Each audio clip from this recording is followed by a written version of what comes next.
Hi, good evening, everyone. I welcome you all to another installment of Table Talk, a series of ongoing conversations with academics who write broadly on human-animal relations in India and South Asia. With the Indian Animal Studies Collective, and my co-host Anu Pande is also here. We aim to bring together those who are interested in thinking about animals in South Asia and India. Today, we have with us Dr. Pramod K Nayar. He's professor at the University of Hyderabad. We'll be discussing his 2019 book, Ecoprecarity, Vulnerable Lives in Literature and Culture. It's a very informal discussion, so feel free to ask a question at any point. Just raise your hand or type out the question in the chat box or simply interrupt the conversation. It's just going to be a broad discussion of the book. So thanks so much for accepting our invitation. I thought we could begin the discussion by situating the concept of eco-precarity in the context of the pandemic. So would you think about eco-precarity as a concept that is applicable to the pandemic? Would the pandemic be a crisis or a disaster or simply a moment in the long range terms of eco-precarity? Right. First, thank you, Susan, for having me over. The second is a clarification. If anyone of you asks me in para 3 of page 22, what exactly did you mean when you use this particular word? The book is 3 years old, as I warned Susan. And if you're going to ask me to remember what I meant when I said this or why I said that, I'm sorry, but I will have to pass the question. So let's be clear on that. Okay. Yes, the book's arrival was fortuitous in one sense, anticipating the pandemic by some months. So when people who wrote in about having read the book said the book was worrying, but the reality was even more so. What we need to see is how the pandemic, one, made us reconsider our position, our centrality. When a protein in an overcoat can take the world down, which is basically what a virus is, what does it mean to believe we are the crown of creation, the highest of evolved creatures, etc., etc.? So that has already been very effectively taken apart, the myth of the human at the center. The second is also the extent to which this sense of precarious lives reached the far corners of the earth. There was no question of precarity being localized any longer, primarily because the very circuits of human mobility became the circuits of viral transfer. As we know, it was because people were traveling, contacts spread, and the virus spread too. So what we have always prided ourselves on, that this is the age of mobility, this is the age of transferals, those became our liabilities, which would be, if it were not so tragic, completely ironic. So there was no question of a localized cluster of precarious lives. It became global. So for once we began to recognize the truth of what the environmentalists have been saying for a very long time, that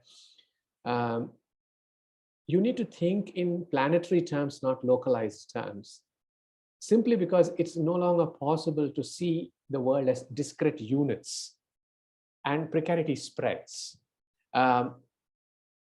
This might be looking into the future a little bit by maybe a couple of months, because my next work coming out end of December is Nuclear Cultures, which looks at planetary precarity and the nuclear age, where again you discover this problem. When Chernobyl happened, it was no longer a local problem, though the USSR did try to think of it that way, present itself that way. People traced the outcomes of it in terms of toxins as far as Sweden and the United Kingdom. Cornelia Hesse-Honegger, the sketch artist who collected butterflies in Sweden, she has a whole set of archival photographs, reconstructed, drawn, of malformed insect life. So then you just ask yourself, what do you mean by limited nuclear war? There's no such thing. Plutonium outlasts generations and generations and generations. There's no question of it being limited. So eco-precarity is the precariousness of everything in the system. People, animals, and even the non-living, because what it does to things like soil is unimaginable. So think of precarity as spreading across living forms and non-living, and within the living, the human and the non-human. The pandemic did pretty much a good job of convincing us of this as well, because it's a non-living form, transmits across humans. And then there was a doubt that it was also zoonotic. And then it came from wet markets. It came from consuming meat, etc., etc. Everything and everyone was in a tizzy because neither the CDC nor the WHO, at least the early stages, was quite clear as to how this thing is going to metamorphosize into. We now know with some degree of assurance what it meant.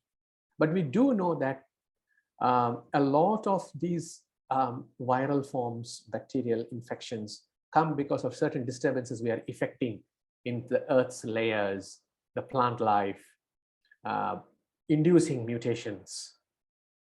So in many ways, the pandemic seemed to demonstrate, it seems like, as I'm making a very tall claim for the book, it was not meant to be a prophetic book, as we are looking forward to that. But I teach English, I'm not a prophet.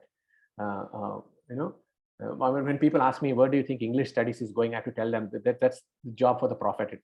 I can only go into class and teach. But it does seem to me that it was timely. That's fortuitous.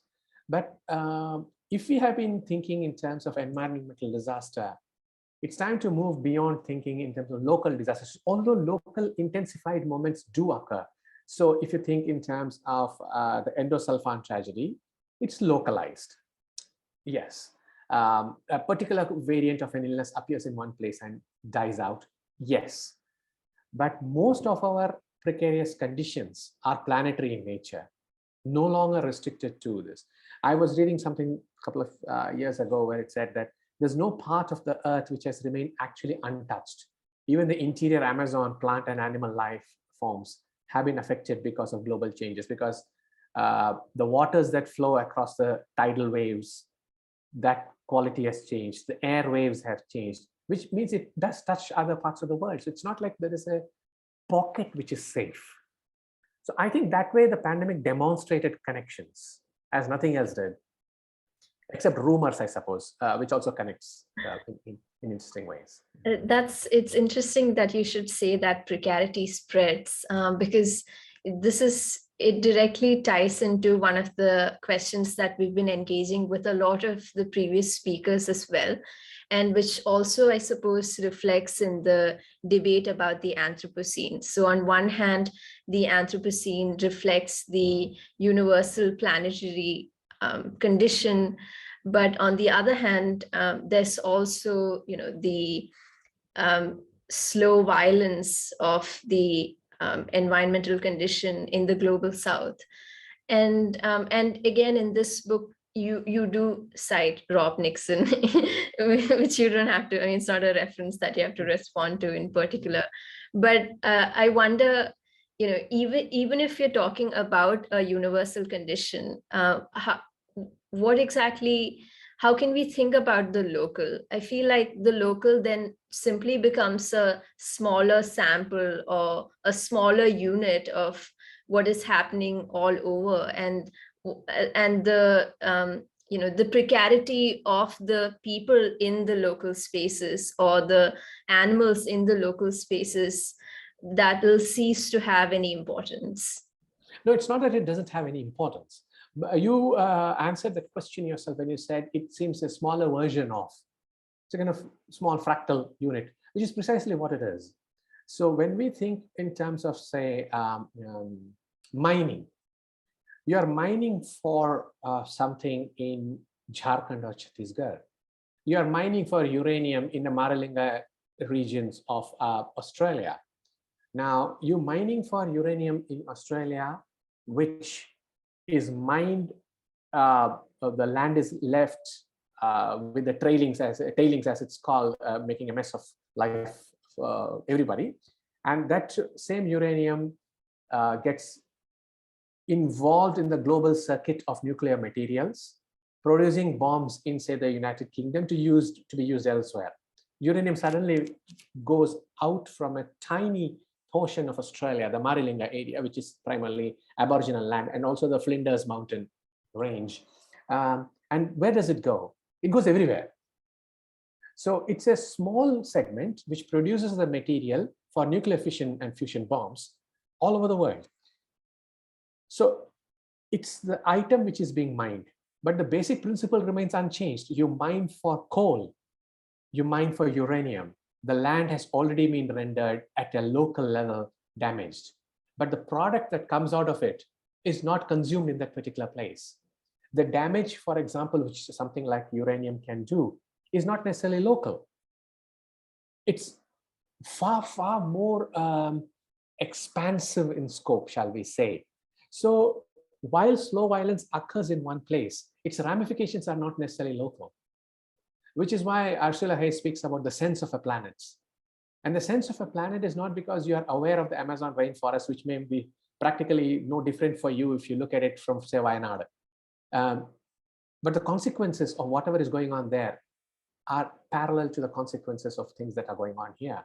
So Jadugoda, where uranium is mined, on which films have been made, including Anand Patwardhan writing about films about it. What's the Amitav Kumar has an essay on it, and people who write about similar problems in the Aboriginal areas of Australia, where again mining is done. So the film Uranium, Is It a Country? Question mark is an interesting one, because people were asked, so what do you think of uranium? And the student response is it a country? Because you don't even know what is being mined. You don't even know what its consequences are of mining it. So when you look at the tailings and you see the effects of tailings in the Canadian area, where there are images of tailings is what is left out of after the uranium is mined and refined and sent away. It's fit for nothing. And Edward Burtynsky, the painter, has a series of paintings on painting and photographs on tailings. Now, those are local, but are they only local? My answer would be no. No. So I'm not quite sure we can only think in local terms any longer, even in case of solo violence. I have a follow-up question, but I'll wait for Anu to ask hers. Hi, Thanks. Hi. So it's not really a question, it's more a comment or an add-on perhaps, and I'd like to know what you think about it, because we are talking about the global and the local, and because, as Susan said, we've spent some amount of time over our series of table talks considering where to look, where to focus on, and things of the sort, and come to the conclusion that there's no one clear answer, and that basically each case deserves a sort of rethinking of where to look. And one other thing that came to my mind was anthropogenic climate change, for example, carbon dioxide emissions, and the kind of inequality that there is globally in the amount of carbon dioxide emissions for which various countries are responsible. And as Deepesh Chakrabarty has also shown in his work, it's the poor in the global south who are much more severely affected by the ramifications, the effects of human-made climate change. And so there again, I feel it does matter what happens at the local level, looking at that as the local level thing, makes sense, because otherwise the broader picture would be, yes, there are carbon dioxide emissions globally and the globe is suffering, but the degree of suffering is very different. The nature of suffering as well. Yes. There is a differential victimhood in all of these. That is absolutely spot on, because like the endosulfan tragedy, my point was something else. My point is the intersection of the local and the global, or the connections. Something manufactured somewhere in China or Europe, consumed in another part of the world, producing toxins and damaging it. So I'm more interested in the kind of work that Gabrielle Hecht has done about mining. She works on nuclear history in France, where she shows how a product is, a mineral is found in one place, mined by a multinational corporation, travels the world, is purified, refined, converted into a bomb or some kind of fissile material, which will then be used somewhere else. So those connections, the circuit of uranium, for instance, or plutonium would be interesting. And the reverse is also true. A product manufactured somewhere, materials brought from somewhere, the company that owns it, Union Carbide would be a great and unfortunate example of it, set up by Americans for a particular purpose, use local labor, meant to do certain things, ended up doing something else. Those intersections are crucial. So when we say local damage, yes, but the local damage proceeds from a very tragic intersection of processes, including the flow of capital, which is not local at all. The labor is, the consequences are, but the circuit is not just self-contained. That is the point.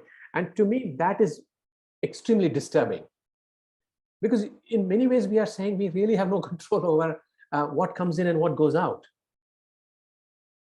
And that, as people working with nuclear cultures have documented, makes the planet an extremely dangerous place, because it doesn't matter where you are.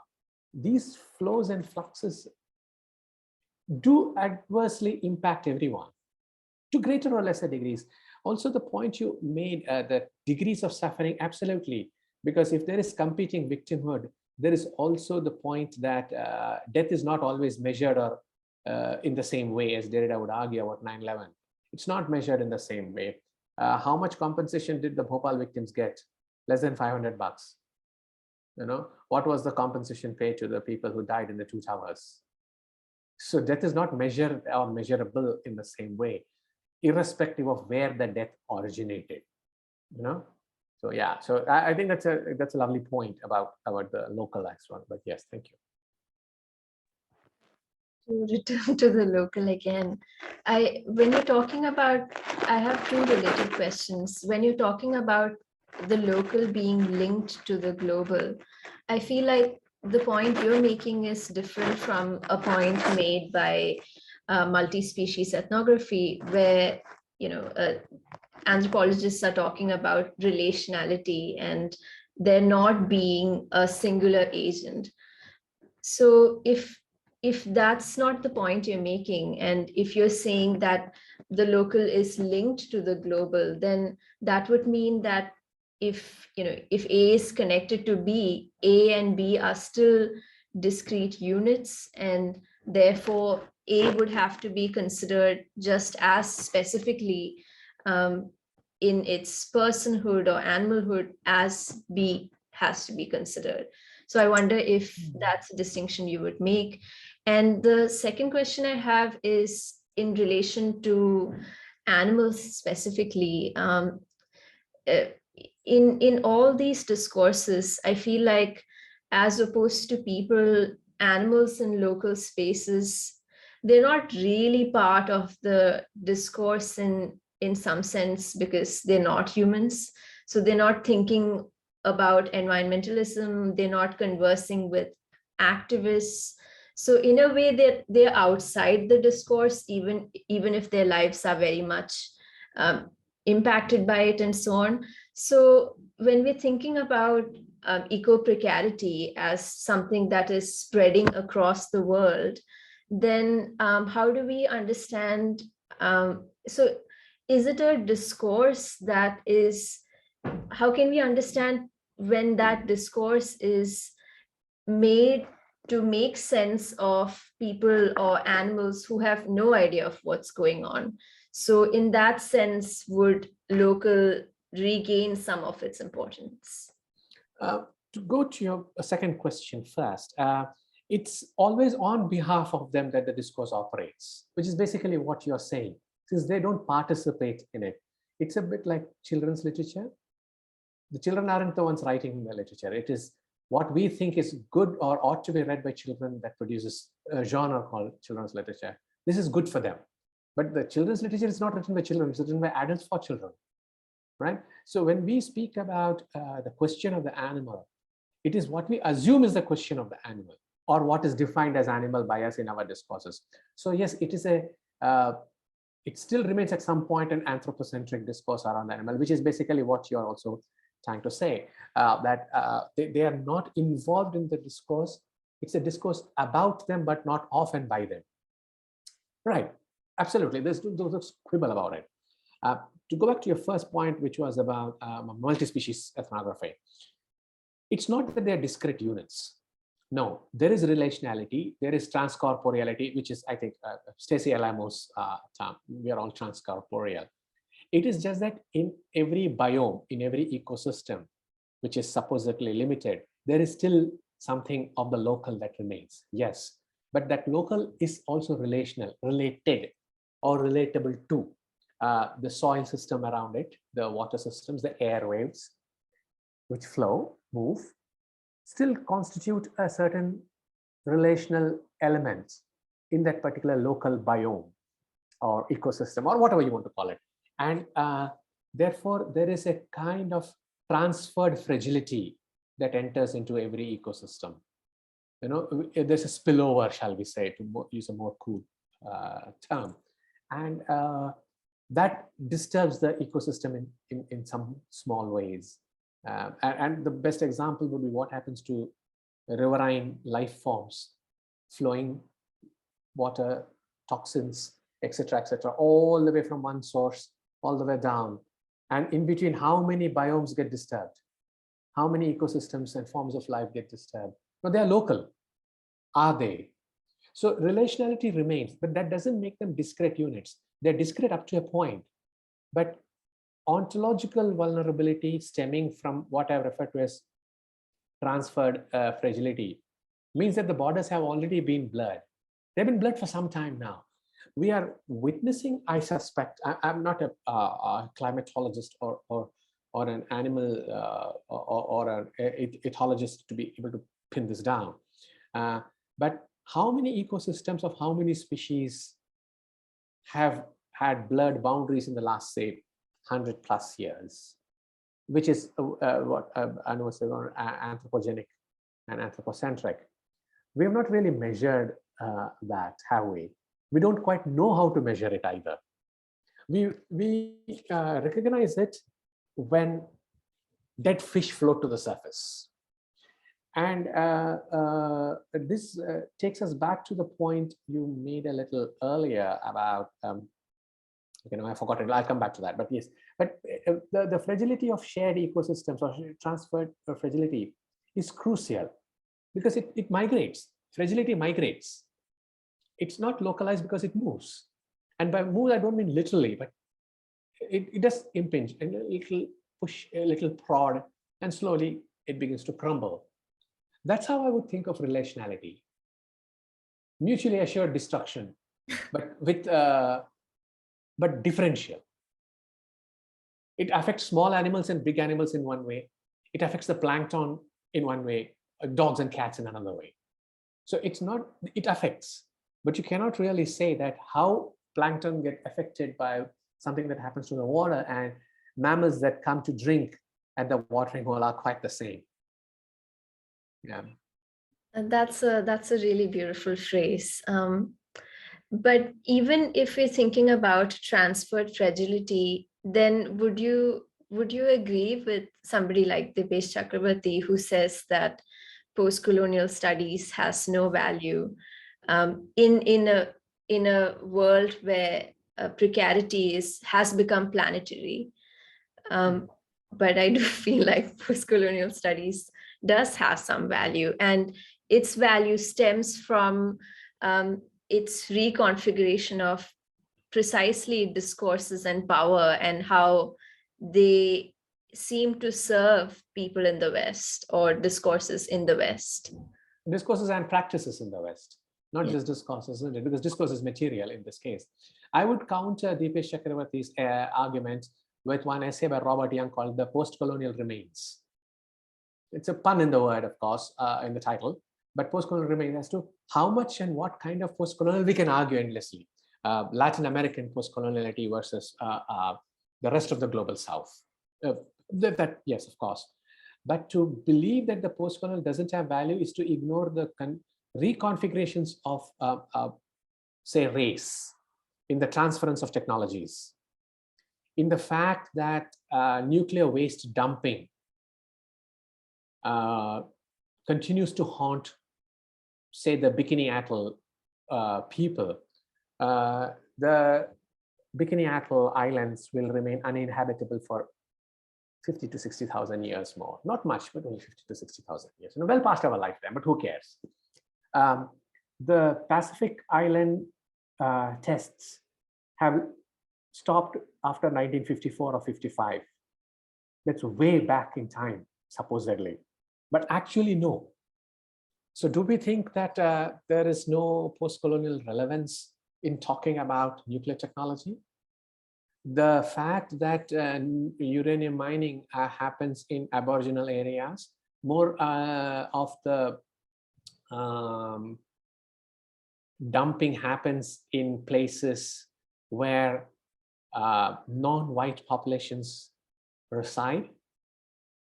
Can we, to put it very crudely, can we take race out of the equation? Even when talking about supposedly technological transfers, supposedly technological consequences, no.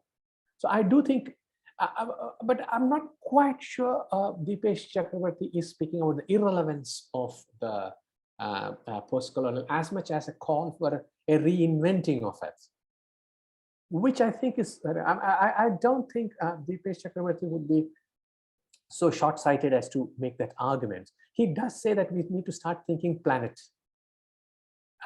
The invocation of the blue planet image, I don't know whether you remember this, it's well before your time, it's not your generations, it's a picture of the planet Earth from the moon, the first known photograph, 1972, the Apollo mission's picture of the Earth. And it's the blue marble picture. And what it shows is inky blackness, and in the middle of it, planet Earth. It's arguably one of the most famous photographs of the 20th century. And what does it show? It shows a sphere suspended in space, supported by nothing.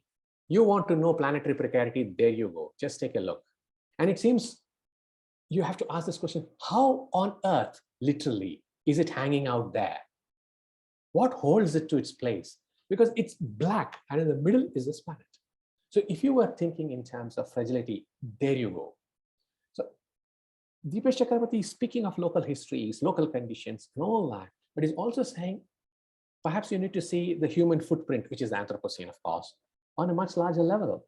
So it's not that he's dissing the post-colonial in total. He's calling for a reconfiguration and a recognition. And which is why I would think that reading it alongside Robert Young's Post-Colonial Remains would be a good thing to do. That's I'm afraid I'm prescribing bibliographic references. That's not my job. But No, that's great. It's always great to have more reading suggestions. I wanted to ask you this question that Professor Rukmini asks me all the time when I'm talking about the Anthropocene. Oh, she's a great one for questions. Most of them are unanswerable. She's here. I'm sure she'll ask you some herself. Whenever I'm talking about the Anthropocene and the real need to think about the question of the animal today, she always asks, but there've always been crises and disasters in the history of the earth. What makes it so special right now to think about these questions? And so is there a real need to think about eco-precarity now? Is it broadly connected to industrial revolution or or climate change or anything like that of recent times, or is it just, you know, is it just part of the process of the long history of the planet? I would go here to someone like Frank Kermode, who in Sense of an Ending would make a slightly different case. He says, we are in a state of imminent apocalypse. That is imminent, not imminent, but imminent. It's an ongoing process. Or I think it's Kate Brown, I think it's Kate Brown who calls it an acceleration on a timeline of destruction. So it is already built in. It's ongoing. So we need to think of in terms of crisis rather than temporal ends. It's not the end of the world is here. It's an ongoing condition, an ongoing condition of crisis or crises, if you want to think in terms plural. So it's not like we think of end times. It's a sense of an ending, which is the title of Kermode's lovely book. So, hello, Professor Nayar. I thought you would sneak in at some point. Okay, I'm just going to unmute you because we can't hear you. No, she's still on mute.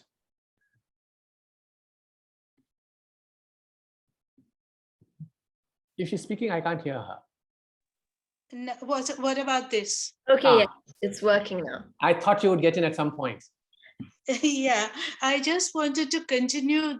These are both very naive questions, but I did want to continue along the lines of Susan's question, because if we look at, so it's an ongoing condition, but that has to be a belief, because we don't really know what went on. Anatomically modern humans, AMH, have been around for maybe 70,000 years, 100,000 years. The planet has been around for millions of years. So obviously, you know, and many species have disappeared during this time, including species with whom modern humans intermarried, such as the Denisovans and of course the Neanderthals. They disappeared as well. So there was always precarity. Can we, so I really find it difficult to think about precarity, even if it is an ongoing position. I often think that it's an artifact of our technologies, that we can see the precarity more carefully. But that doesn't necessarily mean, doesn't give us any major insight into what it is that we mean when we talk about precariousness. So, and like Swante Pabo, who's just won the Nobel Prize for medicine, he says that, you know, if we look at the intermarriage of species, we find that there are certain gains. For example, you may be protected by a genetic mutation against HIV/AIDS, but the same genetic mutation in the South Asian populations gives you a high vulnerability to COVID. So his story is in terms of trade-offs, not precarities per se, but trade-offs in how you survive. So precarity is always there, but there are natural trade-offs now and then against precarity. So it is an ongoing story, but what have we gained today? What knowledge have we gained today that wasn't present earlier? So that's one sort of question. The other sort of question is, you're studying this through literature, as I understand it. So I wanted to understand what role you think literature plays in understanding precariousness or precarity. Okay, thank you for that. And thank you for joining in. Good to see you when you're not gallivanting and messaging from airports. Same with you. No. I don't travel. I'm a very bad and very reluctant traveler. But thank you for coming. The first one is a lot of literature is a kind of thought experiment, a bit like Alan Weisman's "The World Without Yeah, Us."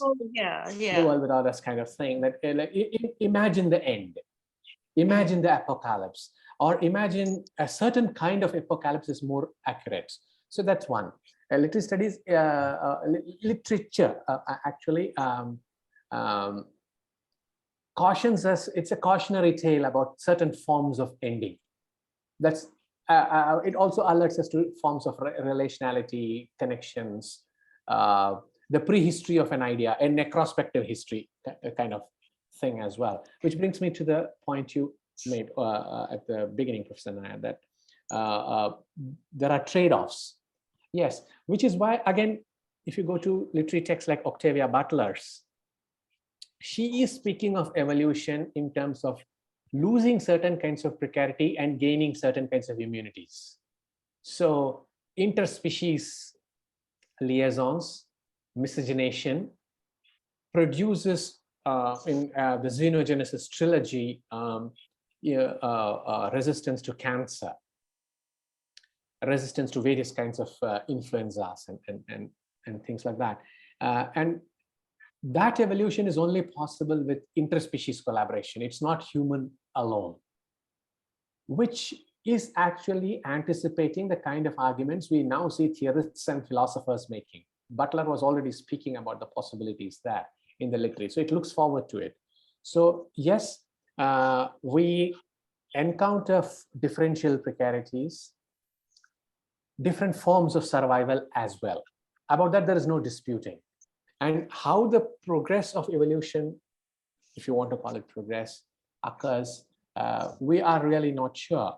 Experimentalists will say something, experimental evolutionary biologists say something. Literary scholars also say some of these ones. So the anticipation of the last man, so to speak, right from Mary Shelley to the graphic novel Y, The Last Man, I forget the author's name, does have a sense of imminent apocalypse. But an ongoing crisis and a continuing crisis is what is now constitutive of the current forms of thinking. It's not an end of the world, but an ending. I would think Cormac McCarthy puts it very well in The Road, a counter spectacle, not of things building up, but of things winding down. That apocalyptic thing is not something I am entirely in agreement with, because something always tends to survive. It may be through what you have proposed, interspecies collaboration, mixing, losing certain things, gaining something else. Yes, that's evolution anyway. Yeah, unless all life is wiped out, which is the extreme scenario. Pramod, just one question, which is that if literature is not prophetic, but what is the difference between prophetic activity or experimentally thinking about things and actually, so you can be non-prophetic? Are you making a distinction between, because you said you are not a prophet, literary people are not prophets, etc. But in a way, this is a species of imaginative prophecy. What is the difference between prophetic Blakean kind of projections and, let's say, Svante Pabo type of projections? Everybody is projecting, trying, trading off one kind of narrative against another. Crisis is ever present. We know we are going to die. So that's always present in a novel. Why do you want to take out prophecy from your equation? No. I was referring to when people ask me whether I know what to do with. So we do know that, for example, science fiction has more or less always consistently anticipated future scenarios. Arthur C. Clarke, geostationary orbits comes to mind right away. 1984, William Gibson publishes Neuromancer, where he coins the term cyberspace. He did it on a typewriter and didn't have an email ID because the internet comes into being in 1996. So there you already have a sense of imaginative constructions of future worlds. So yes, the point I'm trying to constantly emphasize in what I look at when I look at this is that much of the literature that deals with this is not always about one final moment of destruction and apocalyptic end, but a series of processes that takes us closer and closer to that. So it's more to do with a knowledge of winding down, as I said, from Cormac McCarthy, rather than one final.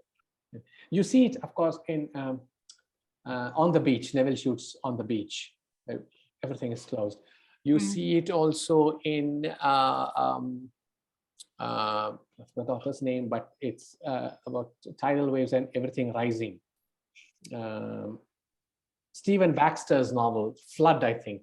I'm not 100% sure that's the title, but you also see it in some ways in J.G. Ballard's early hydropoetic novel, The Drowned World, which again brings back the animal form as surviving in some ways, and the humanity losing ground in a very literal sense.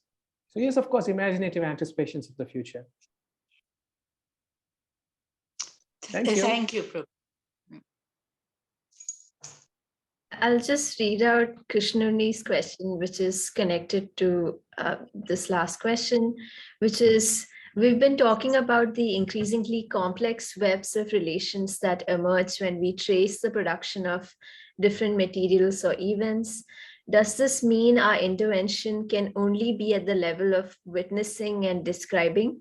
What is the role of literary studies and the humanities at the face of such complexity? Does a liberatory thinking lie only in the realm of political strategy? Oh, that sounds like a Krishnuni question.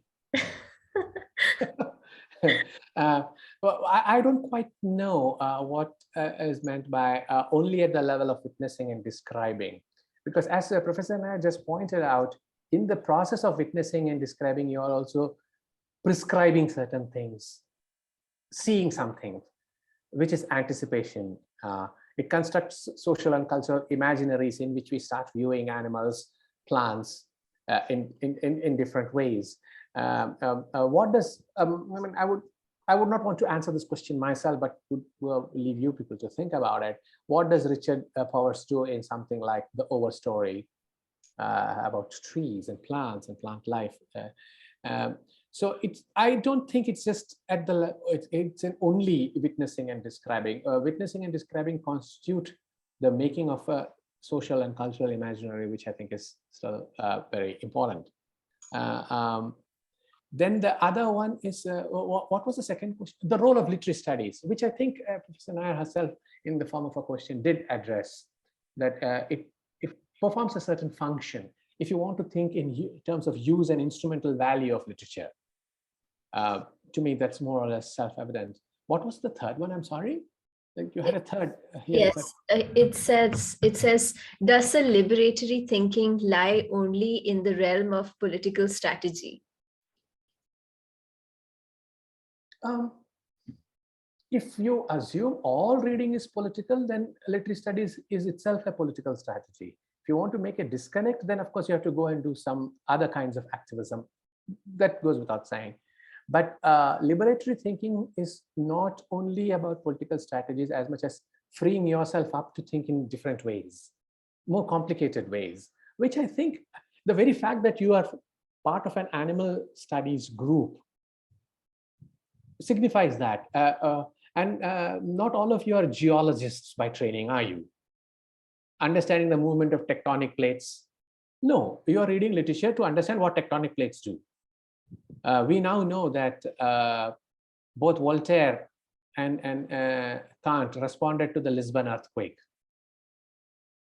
Philosophers and authors. Burke's work on the sublime is practically coterminous with the Lisbon earthquake. What is not also known is that Charles Darwin has a reflection on earthquakes. We draw upon other disciplines, which is why I said that's why you are here. You read animal rights in philosophical terms from philosophical texts, but you also read literary text to do that.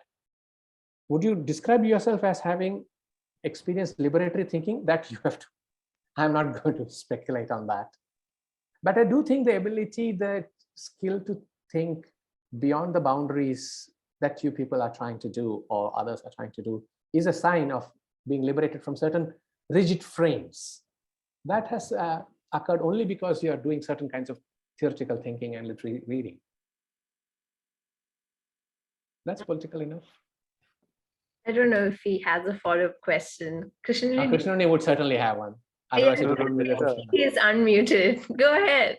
No, just a comment. Yes, Krishnani. Hi, how are you doing? Good, sir. How are you? I'm all right. No, I was just trying to relate it to a certain crisis that we have in the animal rights movement. Because, for example, when we think about broiler chickens, there is the usual method of activism is to campaign for the stoppage in breeding broiler chickens, because they are essentially a body that is designed to be crippled. It is a body that has to be slaughtered within 65 days, or the weight of the body will break the bones. So it is a body that has to be slaughtered, or the ethical thing to do to a broiler chicken would be to slaughter it at 65 days. So what would you do to a broiler chicken? Matlab, the only ethical way seems to be, to stop the breeding of broiler chickens. But that is, I think, that is also where the significance of literary studies or of literature steps in, because it tries to imagine a different future for a broiler chicken. It is only in the that's realm what of I literature. was trying to get at. I think it's Istvan Ronne Jr. in the book, the 7 Glories of Science Fiction, if that's the title, I forget the exact. The Wonders of Science Fiction talks about this. To be able to imagine a different set of relationships, a different set of ontologies, and therefore a different set of ethics towards animals, towards ourselves, towards the world. Sketching apocalyptic scenarios may be one kind. Sketching survivor tales would be another, which is why sometimes, too often, I guess, you return to someone like Octavia Butler, who is visualizing a certain evolutionary narrative for humankind, which does not involve the humans alone. So yes, visualizing the chicken, the plant life around us in different ways. Which genre, which medium does it better than literature? Nothing. None of the others will. So yeah. Thank you, sir. I thought your description of Octavia Butler's work as moving from precarity to immunity is so spot on, because it works for a lot of her tales. I'm thinking about I'm sorry, it works for a lot of her short stories. Okay, That's precisely what happens in them. However, I was thinking about something like poetry as opposed to Octavia Butler's work, because Octavia Butler's work, since it's speculative fiction, are thought experiments, or they spell out a situation in which this is what happens, and there's no other way other than to collaborate with another species and so on. But when you describe ecoprecarity in your book, you use words like fragility and vulnerability, which are also words that you would use to describe one's existential condition, one's feelings, or I feel like that's more connected to affect more than situation itself. So then could literature, especially something like poetry, in its very description, advance something, even if it were not to spell out a speculative frame or perform a thought experiment? Because Butler's work's brilliant, but it's not poetry. Well, I'm sorry, but why do you have to expect that Octavia Butler should be writing poetry? She does a good job at whatever genre she's trying, isn't it? I mean, one can't be prescriptive that she should be writing this and not that. But okay, that was just a little pulling of leg. If you look at poetry such as William Stafford's small poem about the lizard waiting for the atomic bomb at the Trinity site, I think it's called. I may be getting the title wrong. But if you look at that particular poem, there is the anticipation of something about to happen. And there's a lizard near the Trinity site waiting for the first nuclear explosion to take place. It captures a minute, a moment in time. It's an image. It's not describing the bomb. It's not describing the consequences of the bomb. It is not looking at the ethics of even the test, which is the bomb, Trinity test. It's not looking at Oppenheimer and the genius of the atomic scientist. It's talking about a lizard unaware of what's happening or going to happen. It's a moment. When you said situational, but we know what Trinity means. We impose that reading upon it. Affectively, we know that if an explosion happens anywhere in the vicinity, there will be, you go from lizard to no lizard in less than half a second. Now, that's a poem that captures a frozen moment. Everything is still, almost waiting for something to happen, which we anticipate, which is affective, which is witnessing at a remove, whatever it might be. I will add a third. You said poetry. I was speaking about Butler. I'll add a third one. Think of the image of the shadow on the steps after the Hiroshima bomb. The person sitting on the steps was incinerated, but his shadow was left behind on the concrete steps. So you have the outline of a person. He went from material to non-material, and yet the shadow remains as a material evidence. What Susan Shipley refers to as material witnesses.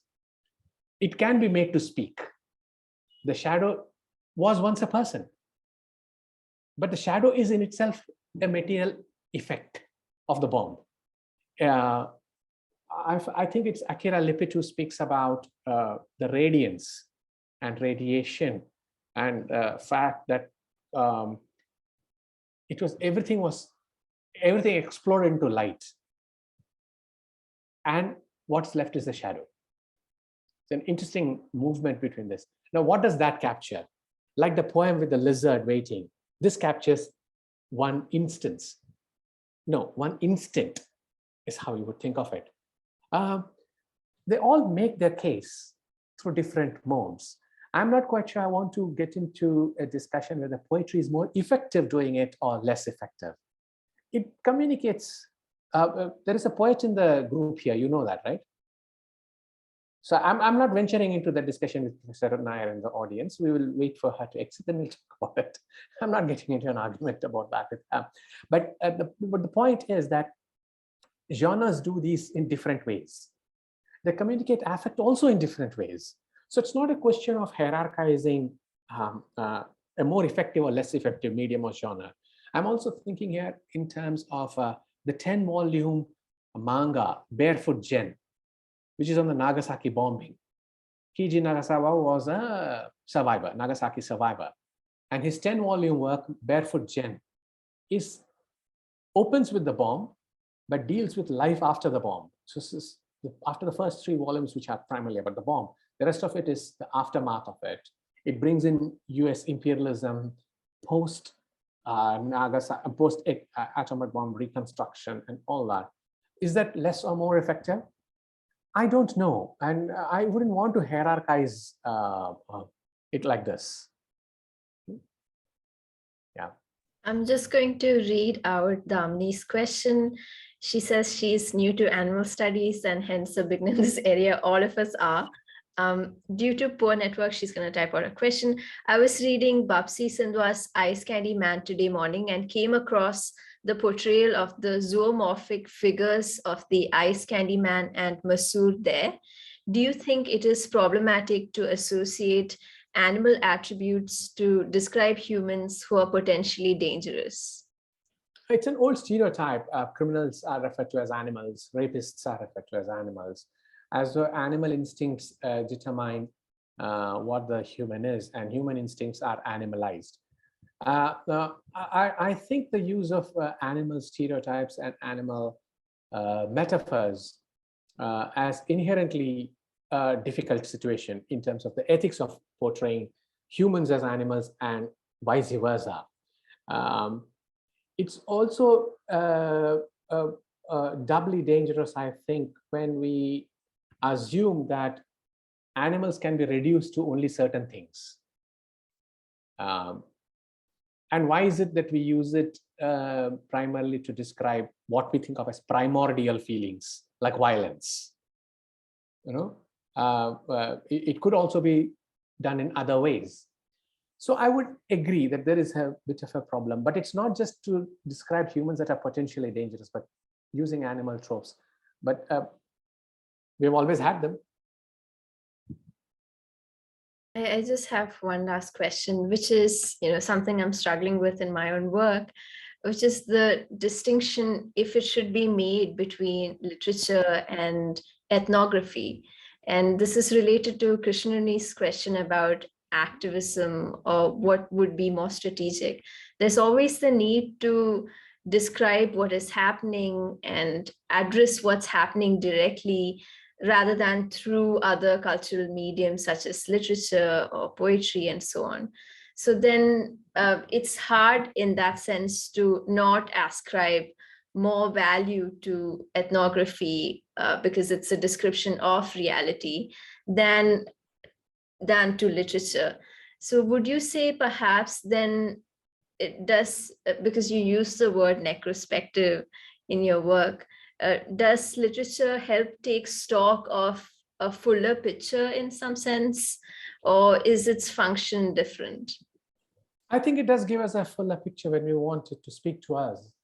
It gives us more imaginative insights. Prophecy, I think Professor Nayar referred to the prophetic function. Yes, imaginative reconstruction of, say, the oxygen apocalypse from prehistoric eras. What do we know of the oxygen apocalypse comes to us also from evolutionary biologists, climatologists talking about it. Literature communicates it in certain ways. They draw upon these texts. We know that Octavia Butler read a lot of Lynn Margulis biological tracts and texts, which she put into more readable form, shall we say, if you want to make a distinction between biological narratives and this. But if you were to read, I forget the author's name yet again, today is my day for forgetting authors, How Forests Think, and read it alongside Richard Powers's The Overstory. Edward O'Cone. Thank you. Right. You put that alongside The Overstory. They do communicate in different forms. Say the moment of crisis, the process of ongoing crisis. They do. The modes of telling are different. I am not, like I said, trying to hierarchize genres. They have their functions, they have their rhetorical modes. But we now know that a good ethnography reads as well as good literature does. So I do think reading, this one I've got, Anna Singh, The Mushroom at the End of the World. Absolutely stunning narrative. And you put it alongside Donna Haraway writing critical theory. It's interesting that Donna Haraway is borrowing from Anna Singh's work. And then you put both of them alongside, say, Richard Powers writing The Overstory.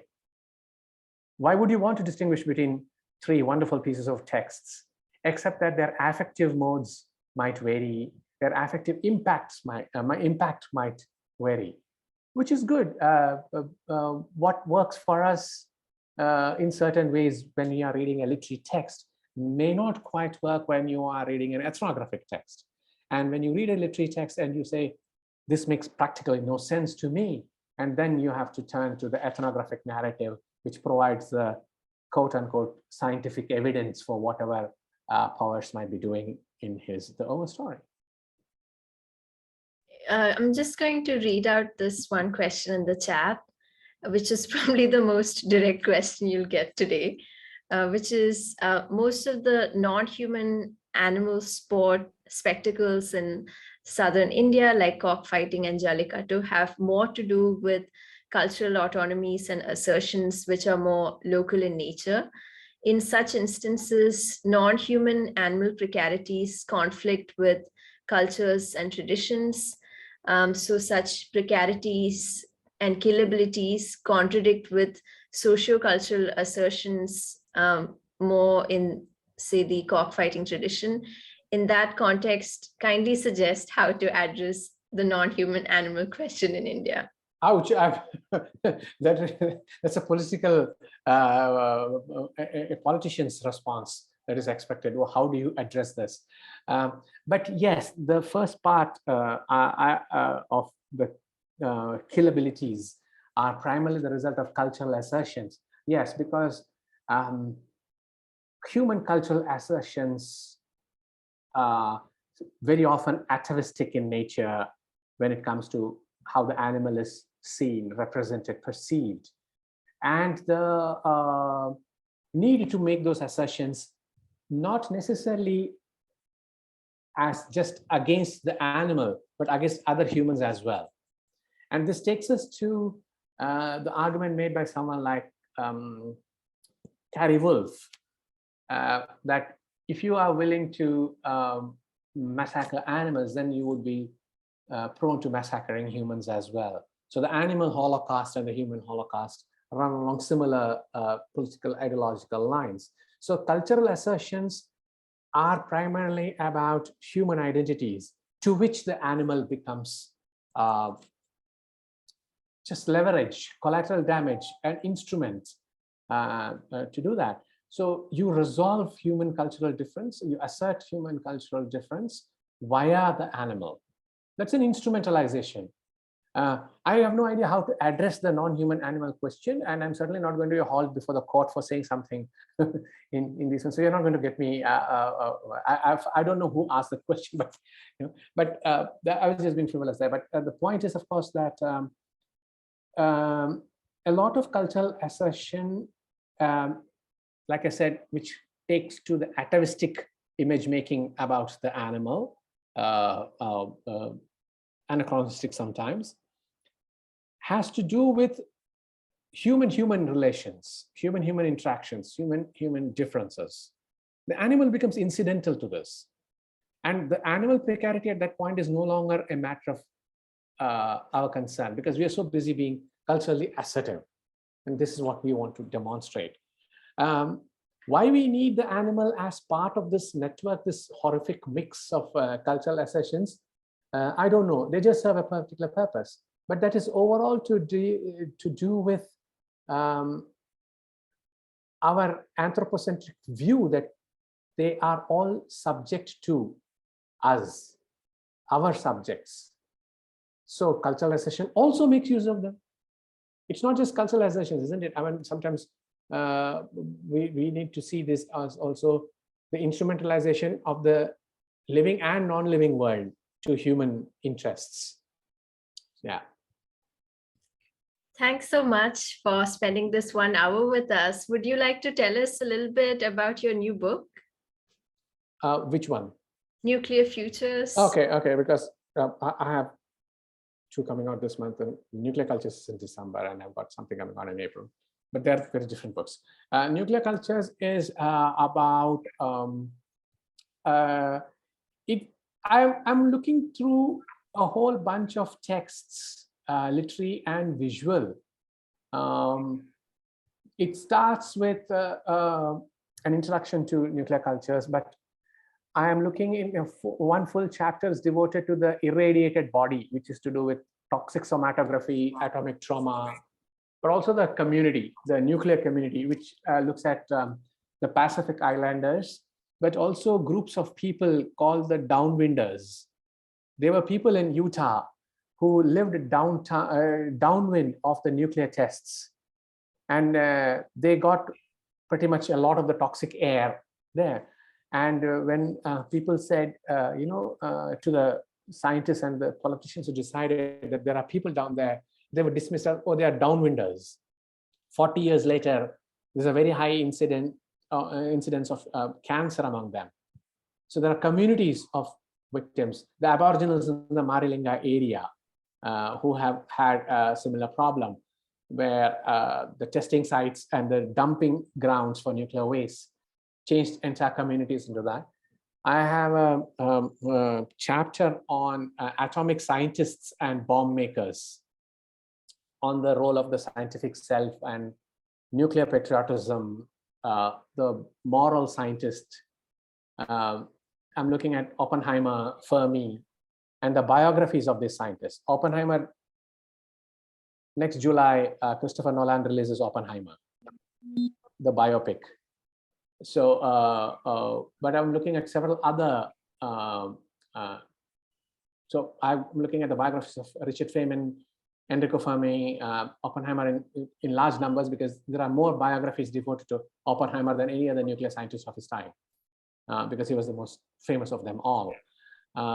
There's a chapter on the atomic sublime, which looks at images, texts that deal with the atomic industrial complex, which is the images around the Hartford and Trinity test sites. And my last chapter is on anti-nuclear cosmopolitanism, to do with texts that show this linkage I talked about at the beginning, uranium mining in one place and things like that, but also built around this 1946 publication called One World or None. That was the first major manifesto against nuclearization of the world. And among its contributors are Robert Oppenheimer, Hans Bethe, and Albert Einstein. It's a small pamphlet kind of thing. So it was titled One World or None. It also became the subject title of a documentary. So I'm looking at anti-nuclear cosmopolitanism. I would rather not speak more about that, about the book. Thank you. Thanks a lot. And thanks everybody for tuning in. And we hope to see some of you again for the next stop. Thanks so much, Dr. Nayar. Thank you all. And thank you, Professor Rukmini Nayar, for finding time. And thanks to all of you, Susan and Anu and everybody else. And to Krishnuni for his usual questions. Goodbye. Thank you. Good night. Thank you. Bye. Bye.